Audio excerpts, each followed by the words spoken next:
चुनाव के बाकी हैं 4 चरण और चर्चा में है तुष्टीकरण बनाम संतुष्टीकरण। पहले मजहबी मैनिफेस्टो का आरोप, फिर मुस्लिम आरक्षण पर रण और अब मुस्लिम आबादी का मुद्दा। मजहब के इर्द गिर्द घूमती चुनावी राजनीति पर पेश है श्वेत पत्र।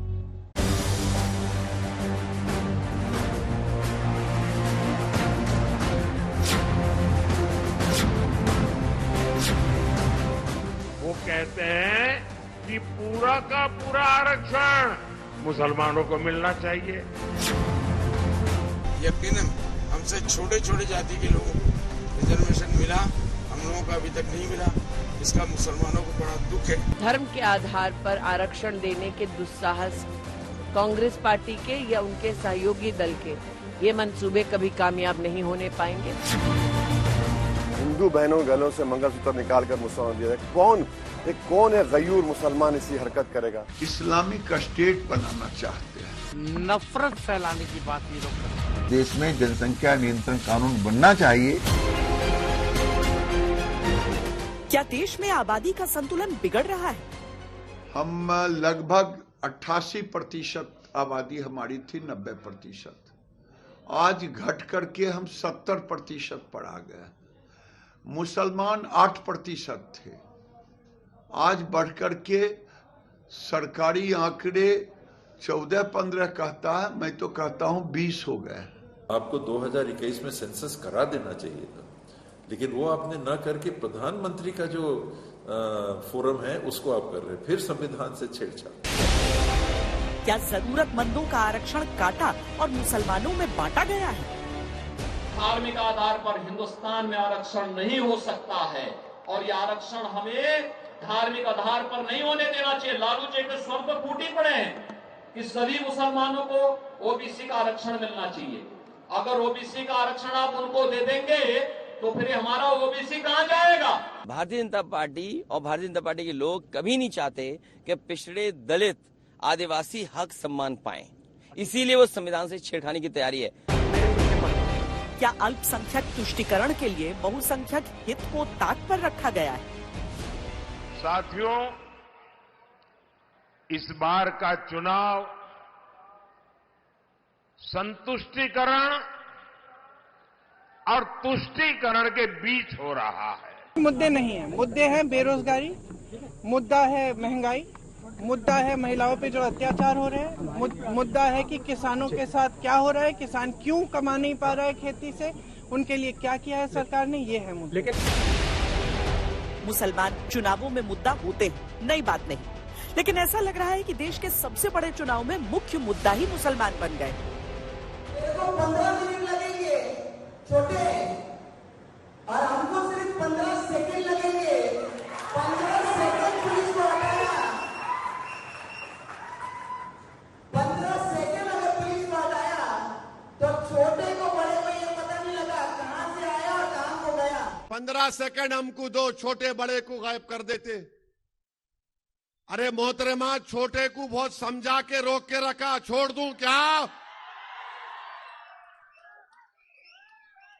और एक बार अगर छोटा निकल गया तो किसी बाप को नहीं सुनता उन्हें सिवाय मेरे। समझा समझा के मियां ठहरो, जरा ठहरो, 2 दिन है, छोड़ दूं? जाके बैठ जाता हूं मैं, मुमताज खान बैठते, हम भी आम खाते हुए।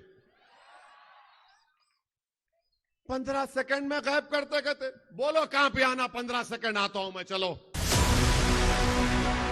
3 चरण की वोटिंग के बाद अगर मुस्लिम आरक्षण पर सियासी रण महाभीषण हो जाए तो सवाल उठते हैं। आबादी के ताजा आंकड़ों के मायने क्या है? क्या धर्म के आधार पर आरक्षण दिया जा सकता है? क्या मुसलमानों को पिछड़ों का कोटा कम करके आरक्षण दिया गया है? क्या ये मुद्दे चुनावों में वोटरों के मन पर असर छोड़ रहे हैं? राजनीति तो ये है कि आरक्षण की राजनीति तो सदियों से चली है इस देश में। तो कोई भी दल आता है, सत्ता आती है, उनका सबसे बड़ा बहाना होता है आरक्षण खत्म हो जाएगा, आरक्षण। हाँ जी, और आरक्षण के बेस पे ही सारे दल बने, तो उन दलों ने आरक्षण की आड़ लेकर अपनी राजनीति की, और इसके अलावा तो कोई दूसरा जस्टिफिकेशन तो मुझे नहीं दिखता। नहीं, ऐसा तो नहीं लगता कि बीजेपी संविधान को खत्म कर देगी, लेकिन कभी कभी ये चुनावी मुद्दे होते हैं कि उनको जो सही लगता है वो बोल देते हैं, क्या आपको लगता है आरक्षण बीजेपी खत्म कर सकती है, जो विपक्ष कह रहा है? नहीं, अगर आरक्षण खत्म करती तो बीजेपी आरक्षण बढ़ाती क्यों? फिर 10% जो जनरल को दिया है फिर तो वो खत्म कर देती सबका। ऑलरेडी उन्होंने मतलब आरक्षण को सपोर्ट किया है कहीं ना कहीं। जिस तरह मुस्लिम आरक्षण पर इन दिनों बहस छिड़ी है, उससे एक सवाल ये भी उठता है कि क्या देश की मुस्लिम राजनीति अब धर्म से हटकर आरक्षण पर आ रही? 2011 की जनगणना में मुसलमानों की आबादी देश में 17 करोड़ 22 लाख थी। सरकारी आंकड़े 2023 तक ये संख्या 19 करोड़ 75 लाख का अनुमान लगाते हैं। देश की 92% सीटों पर मुसलमानों की संख्या 20% से अधिक है। तो क्या सीटों का गणित और चुनावी समीकरणों को देखते हुए सियासत ने ये मोड़ लिया है? और क्या अब बाकी के 4 चरणों में इसी पर रण होगा? मुस्लिम तुष्टीकरण, मुस्लिम आरक्षण तो मुद्दा थे ही। प्रधानमंत्री की आर्थिक सलाह परिषद की एक रिपोर्ट ने हिंदू मुस्लिम राजनीति में नई बहस छेड़ दी। रिपोर्ट कहती है कि बीते 65 सालों में देश में हिंदुओं की आबादी 7.82% घट गई, जबकि मुसलमानों की आबादी 43.14% की बढ़ोतरी दर्ज करती है। रिपोर्ट के आंकड़ों ने पहले से गर्म माहौल को खौला दिया है।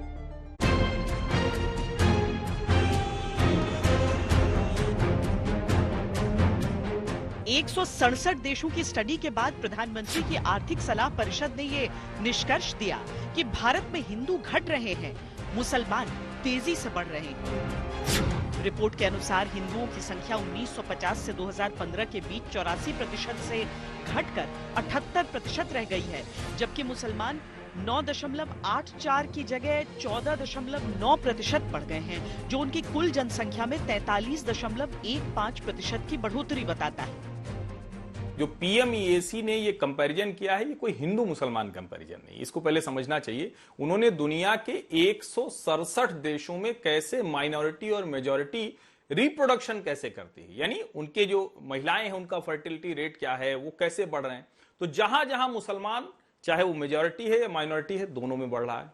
हिंदू जहां मेजॉरिटी है वहां भी घट रहा है, जहां माइनॉरिटी है वहां भी घट रहा है। ये बड़ा खतरा है। मुझे लगता है कि ये एक बड़ा सोशल इशू है और इसको सरकार को उसी तरह से एड्रेस करना चाहिए। जो ये कहा जाता है कि भारत में मुसलमानों को बड़ा खतरा है, उनको दबाया जा रहा है, उनको मारा जा रहा है, उसको भी ये रिपोर्ट खारिज करती है। चौथे चरण के मतदान से पहले आई इस रिपोर्ट ने हिंदू मुस्लिम राजनीति के कई अध्याय एक साथ खोल दिए। जनसंख्या नियंत्रण का मुद्दा फिर गूंजने लगा। दुर्भाग्य की बात तो यह 8% हिंदू घट गया और 40% मुस्लिम बढ़ गया हिंदुस्तान में। आम आदमी जानता है कि जहां जहां हिंदू घटा देश बटा, जब जब हिंदू घटा देश बटा, तो कम से कम हिंदू घटना नहीं चाहिए। इस देश की ये अपरिहार्य आवश्यकता है कि तत्काल प्रभाव से सरकार गठन होने के बाद इस देश में जनसंख्या नियंत्रण कानून बनना चाहिए। आप परसेंटेज पॉइंट बोल रहे, परसेंट क्यों नहीं बोलते भाई? परसेंट बोलिए ना। डिकेडल पॉपुलेशन ग्रोथ जो मुसलमानों का गिरा है, बिल्कुल गिरा है बोल रहा हूं मैं आपको, वो बता ही नहीं रहे उस बात को। अब जब तनकीद हो रही है तो बोल रहे नहीं, डेटा को ऐसा इस्तेमाल मत करिए। और ये बोलना कि मुसलमान सेफ हैं, भाई आप पॉपुलेशन के ऊपर बोल रहे हो, TFR रेट कितना गिरा है बताइए? सबसे ज्यादा मुस्लिम महिलाओं का TFR रेट गिरा है। भारत सरकार का डेटा है 2019 और 21 का, ये तो सेंसस का डेटा बोल रहे हैं, बिल्कुल बकवास है। जारी किए आंकड़ों के साथ सवाल संपूर्ण तस्वीर को लेकर भी उठ रहे हैं। मुद्दा घुसपैठियों और धर्मांतरण तक जा पहुंचा है। इस देश के अंदर हम दो हमारे दो का जो उद्घोष किया गया, लेकिन उसको हिंदुओं ने माना, मुसलमानों ने नहीं माना। चुनाव चल रहा है और ये चुनाव स्टंट्स हमारे प्रधानमंत्री जी मुसलसल फैलाने की कोशिश कर रहे हैं। वो मुसलसल इस कोशिश में है कि किस तरह से हिंदू मुसलमान की फीलिंग फैलाकर वोट को पोलराइज कर दिया जाए। चुनाव के बीचों बीच जारी किए गए आंकड़ों में विपक्ष टाइमिंग का सवाल उठा रहा है, तो बीजेपी की ओर से जनसंख्या जिहाद तक की बात होने लगी। हमारा फर्टिलिटी रेशियो, उनका फर्टिलिटी रेशियो हिंदुओं के फर्टिलिटी रेशियो से 1% अधिक है, 1.25%। ये 1.25% अधिक होना ये बताता है कि आने वाले दिन में भारत को लोग इस्लामिक स्टेट बनाना चाहते हैं। मुल्क की आबादी देखिए, हिंदुओं की आबादी 80%, मुसलमानों की आबादी 14%। खुदारा मुझे बताइए ना, 80% लोगों को 14% लोगों से क्या खतरा हो सकता है? संविधान और लोकतंत्र बचाने की लड़ाई एक मुद्दे के तौर पर चुनावों में चल ही रही थी, लेकिन घटती बढ़ती आबादी के आंकड़ों ने फिर से इस मुद्दे को नई हवा दे दी। वोट बैंक का सवाल भी इसमें है और विचारधारा का ख्याल भी। जब हम लोग समावेशी विकास की एक तरफ बात करते हैं तो फिर सब एक साथ आगे बढ़ें, ये भी जिम्मेदारी सबके ऊपर होनी चाहिए। ऐसे में अगर कोई ऐसी जानकारी सामने आई है तो उस पर अध्ययन होना चाहिए। जनसंख्या बढ़ाना घटाना अपना पर्सनल बातें है, इस पर इसको धर्म को लेकर के नहीं आगे चलना चाहिए। चौथे चरण से पहले आई आबादी रिपोर्ट को लेकर विपक्ष सत्ता पक्ष पर जमकर आक्रामक है और इसे नफरत की राजनीति से जोड़ रहा है। SC, ST, OBC की संख्या तो सिर्फ जनसंख्या के द्वारा बढ़ेगी, ये जनसंख्या तो जनसंख्या से भी बढ़ेगी, धर्मांतरण से भी बढ़ेगी, घुसपैठ से भी बढ़ेगी, और इन सब चीजों को ये इंडी गठबंधन वाले पैट्रोनेज देते हैं, संरक्षण देते हैं। इसलिए ये सवाल बहुत गंभीर है और इसकी सबसे पहली कैजुअलिटी रिजर्वेशन पे होने जा रही है। देश की शक्ति, देश के युवाओं, नरेंद्र मोदी के हाथ से चुनाव निकल रहा है। वो स्लिप कर रहे हैं और हिंदुस्तान के प्रधानमंत्री नहीं बनेंगे। उन्होंने डिसीजन ले लिया है कि अगले 4-5 दिन में आपके ध्यान को भटकाना है, कुछ ना कुछ ड्रामा करना है। आपके ध्यान को भटकना नहीं चाहिए।